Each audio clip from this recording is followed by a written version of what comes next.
السلام علیکم ورحمۃ اللہ وبرکاتہ۔ میرے عزیز بھائیوں اور بہنوں، آج کا موضوع بڑا سنجیدہ اور امت کے حال پر سوال اٹھانے والا ہے۔ مولوی سعد خان حلوی صاحب نے ایک فتوی دے مارا ہے کہ مسجد کے باہر دین کی بات کرنا خلاف سنت ہے۔ سوال یہ ہے کہ اگر واقعی ایسا ہے تو پھر وہ خود اور ان کی پیروکار کیا کر رہے ہیں؟ ہر سال بڑے بڑے اجتماعات کیے جاتے ہیں، 3 دن 3.5 دن جنگلوں اور کھیتوں میں خیمے لگا کر میلہ سا سجا دیا جاتا ہے، لاکھوں لوگ اکٹھے ہوتے ہیں اور اسٹیج پر گھنٹوں بھاشن بازی چلتی ہے۔ اب ذرا سوچو، جب ہدایت صرف مسجد کے اندر ہے تو پھر جنگل اور میدانوں میں اجتماع کس بات کی سنت کے مطابق ہے؟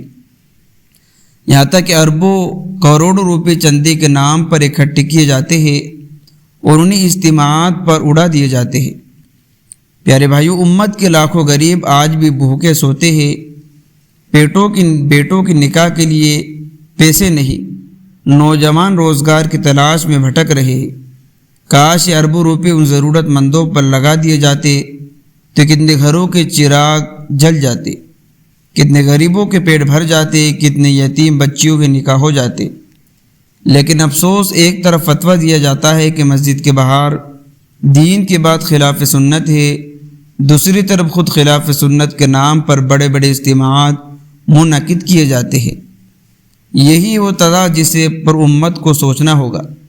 اسلام میں اصل دین یہ ہے کہ ہم اپنے عمل، اپنی سچائی اور اپنی قربانی سے دین کو عام کریں، نہ کہ دکھاوے کے بڑے بڑے اجتماع اور پیسے کی نمائش سے۔ اللہ تعالیٰ میں سچی سمجھ عطا فرمائے، دین کے نام پر مال اور امت کی قربانیوں کو ضائع ہونے سے بچائے، آمین یا رب العالمین۔ آپ لوگوں کے دوستوں کیا رائے ہے کہ یہ لفظ کہنا یا ایسا کہنا درست ہے؟ سب لوگ اپنے اپنی رائے کامنٹ کے اندر ضرور دیں۔